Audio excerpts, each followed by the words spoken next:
The way it started is there was a 747, a Japanese airline, 747, was coming from the northwest, going across the Alaskan territory. And he was at either 31, 33, or 35,000 feet. And it was, I want to say around 11 o'clock at night, but you can check the real times. He called and asked the controller if the controller had any traffic at his altitude.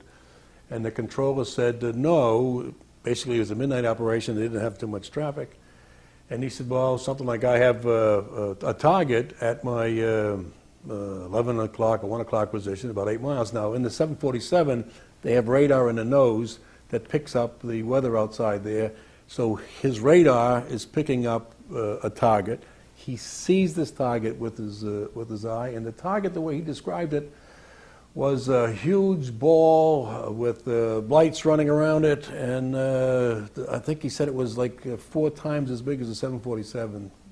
Well, when they read the reports that come through, the FAA has to protect themselves, so you can't say you saw a target, even though this is what he said. So they made him change his report to position symbols, which makes it sound like it wasn't really a target.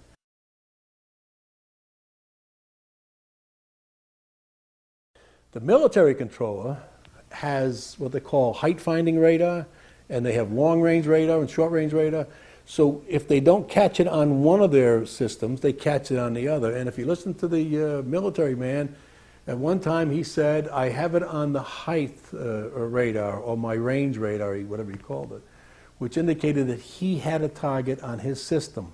The Japanese pilot would say he's now at 11 o'clock, he's now at 1 o'clock, he's now at 3 o'clock, he was bouncing around, this guy here, and when he would say that, the military guy would cut in and say he's now at 2 o'clock or 3 o'clock, and he would confirm the position. So it would go from 1 o'clock, 7 or 8 miles, to 6, 7 o'clock, 7 or 8 miles inside of 4 or 5 seconds. You have to be moving pretty quickly.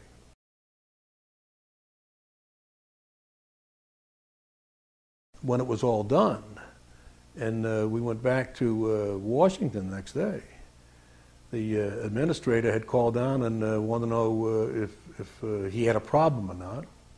And my boss had told him, well, we took a video of it, and it looks like there might have been something there. The administrator, which was Ingen at the time, Admiral Ingen, he said, well, have you got that video with you? Can you show me the video? And I said, yeah, and you just plug it in and play it. So we plugged it in for him. He started watching it, and after about 5 minutes, he told the staff, I cancel my, he had a meeting with someone in 15 minutes. He says, first he said, I'll be late, and then next it was cancel, and then I'm going to be here till this is over. So he watched the whole thing just over half an hour. A few minutes later, the Admiral calls down and says, I set up a briefing tomorrow morning at 9 or 10 o'clock, what it was. In the round room, bring all the stuff you have, bring everybody up there, and give them whatever they want, and we want to get out of it. Just let them do whatever they want to do with it.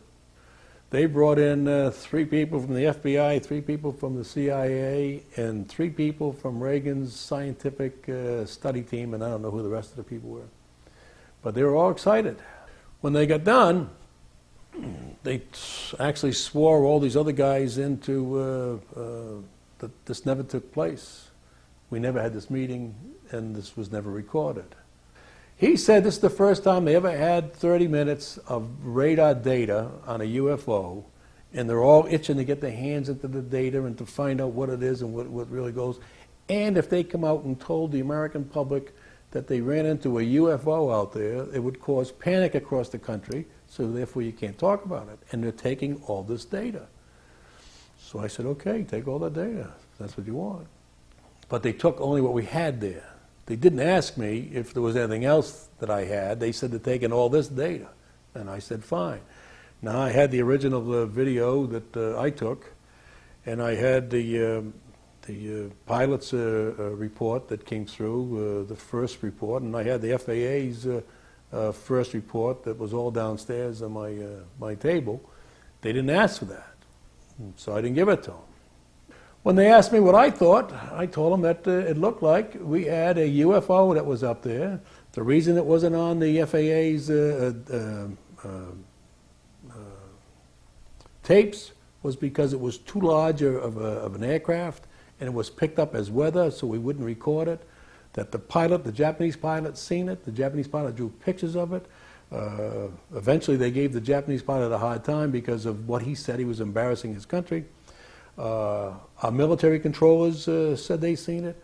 Our FAA controllers said they seen it. Our FAA controllers, after a period of time, came back and said they really didn't see a target. They saw something else, which makes it sound like somebody is helping them fill out their reports, and therefore that looks suspicious. My guess is, because of the way it was, it's not part of the military's operation anymore, that it was a UFO. But who do you tell that you were involved in a UFO incident without them looking at you like you ain't wrapped too tight?